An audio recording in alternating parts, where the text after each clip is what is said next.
Now by 7-time champion Jimmie Johnson, driver, the number 48 Lowe's Chevrolet for Hendrick Motorsports. Running a little behind this morning, I understand, heading into the media center. Good to be back in Atlanta, though, and fully charged and ready to take on the weekend where you're the defending race winner. Yeah, definitely excited to be at this racetrack. Unfortunately, I misread my schedule this morning, and I was 15 minutes off on the time. I thought my media session was 11:30, and that's when I was supposed to be at the truck. So I apologize for having to shift things. But you know, this track is so fun and so interesting and so challenging. I hate that it's our last run on this this asphalt. But you know, the practice session didn't disappoint. It still threw plenty of challenges at the teams and certainly ours. And you know, we're learning as we go here with this new package. Start of a new season, ready to go collect some points and get some wins. Good deal. Let's open the floor up to questions. We'll start with Reed, and we'll go to Caleb, and then to Mark, and then to Bob. Reed Spencer with NASCAR Wire Service. You mentioned the repave. Junior tweeted yesterday that maybe you guys should have some sort of memorial after this race for the old pavement. Do you share that sentiment? Yeah, I do. I mean, I think, and we all appreciate tracks with so much character, and to have the bad news that 2 of the tracks with the most character are going to be repaved this year, I think shocked and upset a lot of us. I mean, we get it, we understand, but it's just going to take a long time for the track to get back to this condition. I don't think Darlington's really even back to where it once was and the challenges that it poses the team. So you know, it's got to happen at some point, and I'm sure generations before me, drivers were bummed when tracks were resurfaced then too, and it's just part of racing. Okay, we'll go to Caleb, then to Mark, Bob, Nate, and then Claire. Caleb Whistler, Speedway Digest. With the new tire rule going into effect this weekend, how are you going to approach qualifying in order to conserve those tires for the opening couple laps of Sunday's race?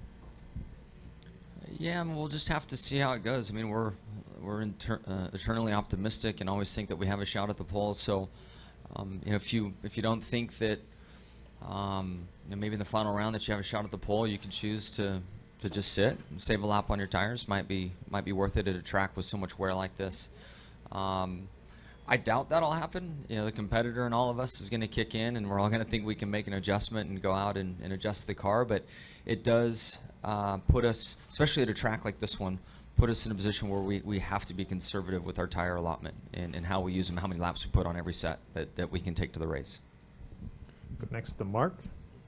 Mark Garrow, PRN. Jimmy, just talk about the fact Hendrick Motorsports going after 4th straight in here. You're looking for your and just talk about that kind of a role that you have here. Yeah, it's been a great track for me, really. When I look back over my career and when I think of Hendrick related race cars and success from Nadu running well here. Jeff's obviously always been amazing here. Kane, it's been a good track for Junior over the years. So it's a good track for all of us. I can say the last 2 races we won here, we didn't really get our stuff situated until late in the going and been able to come out on top. So just because you might have a slow Friday or a slow start to the race, I don't think you can count anybody out. We have a lot of chances to work on the car and can make stuff happen here, which is really neat. Okay, we'll go to Bob, then to Nate, and then to Claire, and then over to Mike. Bob Pockris, ESPN. The spoiler is a little bit different than what you raced at Michigan and Kentucky last year as far as the length of it. Do you notice it a whole lot, and how does it change things? Gosh, it's been so long since I've felt that other configuration, and I guess I had a chance to test in Kansas with this downforce package, but the Kansas asphalt's pretty new and a lot of grip. At that point in time, I couldn't feel a difference, and we still ran the same speeds. Today, though, I've had a lot of loose, and I'm sure that smaller spoiler has something to do with it in our setup. But until we really get into side drafting and trying to free people up from behind them or alongside of their quarter panel, I don't know if I have a good read on it yet. Go to Nate, Claire, and then to Mike. Nate Ryan, NBC Sports. Jimmy, I know you didn't have to wait as long for your first win, so maybe you can't relate quite as well, but when you see what Chase has gone through and having Daytona kind of slip through his hands again, any advice you can offer him on how to deal with it? Or, I mean, is it, and well, I guess what's it like internally to see him have these things just keep slipping away on what would seem to be circumstances out of his control? Watching, I just keep telling him, man, you can't change what you're doing. You're doing such a great job. He's learned so quick, such talent that in my heart and from watching from the outside, I know it's going to happen. We all know it's going to happen. And when he starts winning, he's not going to stop winning. I would have to assume in his shoes it's a little bit different. I know from my own experience, and granted I did win early, but I had a few championship opportunities slip away before we won one. And I just kept telling myself, how many of these am I going to waste away? These opportunities don't show up all the time. So I'm pretty confident that that's been through his mind. But hopefully he's also telling himself, and I know that I'm telling him, but hopefully he's telling himself, man, I'm young, I've got a lot of racing left, and I mean, he's really doing the right things. Sometimes you're just unlucky, and eventually that luck will come around. He just has such a good sense of the race and adjustments that he needs for the race. His racing savvy is, I guess, maybe a way to generalize that. To watch him grow over the course of the weekend in Daytona and understand the draft and the strengths that his car had, he started to do things in the draft that nobody else was even thinking about and trying and making passes work that way. So it's just an instinctive thing inside of him, that racing savvy that you can't teach somebody. They're born with it or not. You can learn to be courageous. You can learn to go run one fast lap. You can teach yourself those things, but that in-race stuff, you're really kind of born with that, and he has that. Go next to Claire, then to Mike, and then over to Reed. Claire B. Lang, Sirius XM NASCAR Radio. I was talking to NASCAR today, and they say with a smile on their faces, they saw in practice you guys were sliding around a little bit. Do you smile about that? And, how do you adapt coming to Atlanta, knowing that you like a loose race car, but how much looser is it, and how do you adapt? Yeah, I love sliding around, especially when you're at the top of the board doing that. Sliding around on 20th isn't any fun. So, although there was a couple cool slides and it's fun to be on the edge in your race car, we want to be at the top of the sheet, and we weren't there today. Still some more on track today that we can sort stuff out. But I think we all appreciate watching how hard the drivers have to work on tracks like Atlanta.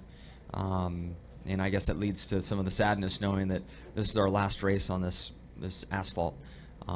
Same with Texas. Texas is going to be different. So we'll enjoy it tonight, or not tonight, but this weekend.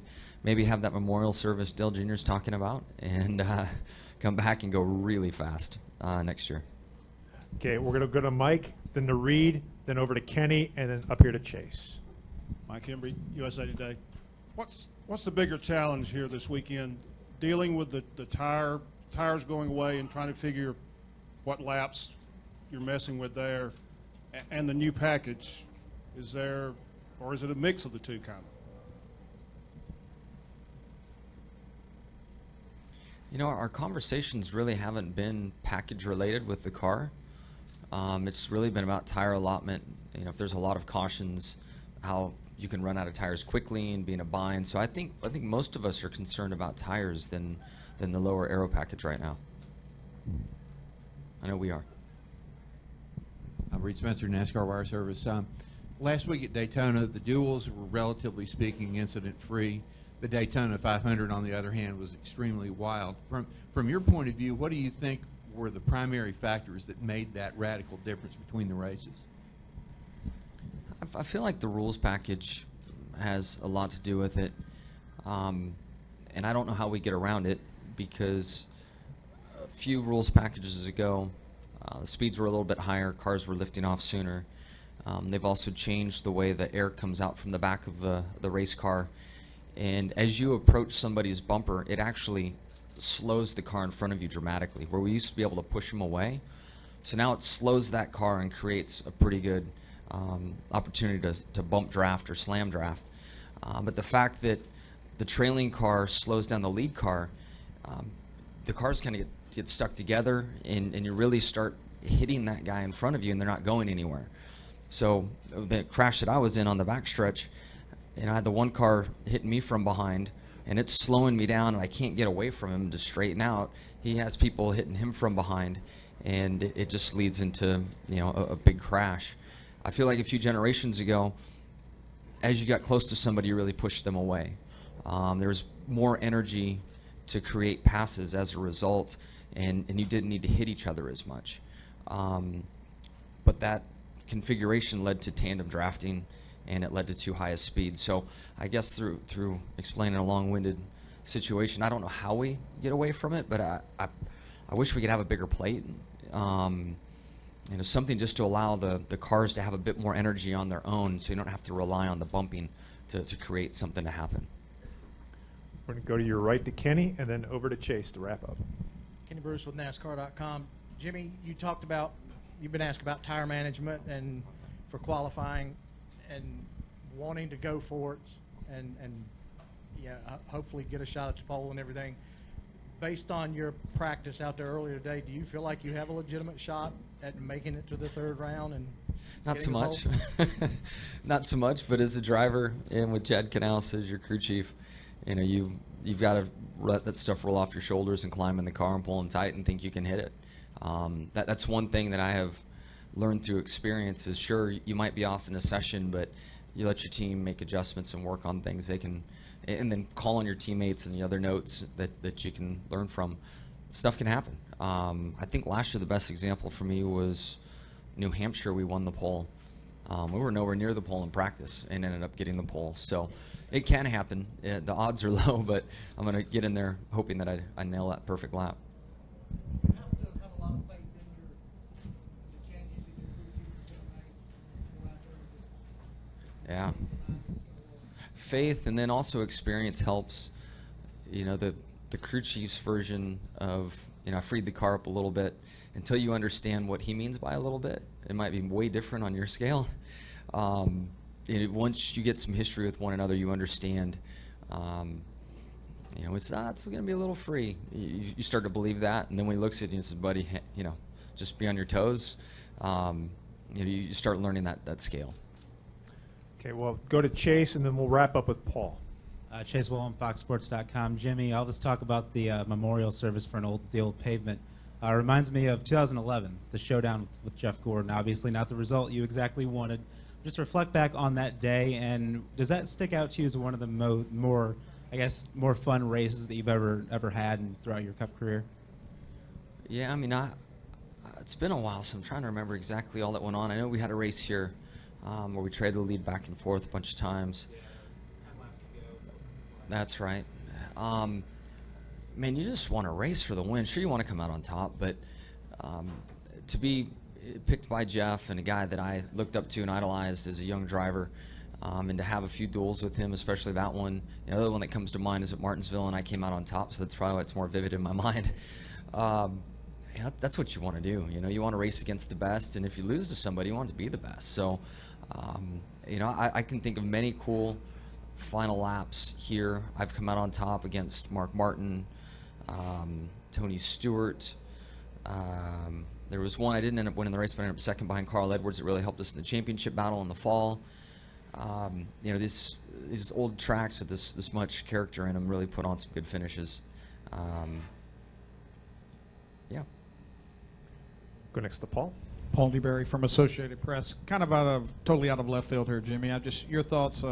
A guy like Derek Cope, a Daytona 500 winner, out here still plugging away at 58. I guess this will be his first Cup race in about a decade. I guess you probably can't see yourself doing this, I'm guessing, at 58. But just your thoughts on him still out here competing. You never know. You can't take the racer out of us. I think Mark Martin tried to retire 6 or 7 times before he finally figured out how to do it. So, I have a great deal of respect for anyone in this industry. And we all find our way into this garage area as a crew member or a driver because you love it, and we all sacrifice so much to be here for it. So it doesn't surprise me that there's a long span from Derek's last start till now. It doesn't surprise me that he's out there, and I'm sure he's probably got the biggest smile in any helmet that's on the racetrack. It's just because of the passion he has for the sport. 7-time. Before I let you go, you got to tell me about those shoes there. There's some pretty good shoes you got going on. I do. We're supporting Chase Elliott's launch for his foundation, and I have a pair of shoes that have been designed through his foundation. camping games on this side. I know I have a horse over here, which my daughters are going to be really, really happy to see. But all 4 Hendrick drivers have it on, and we're trying to support Chase in his efforts to launch the Chase Elliott Foundation. That's awesome. Well, Yeah. thanks for taking the time to join us today, and best of luck this weekend. Cool. Thank you, everybody.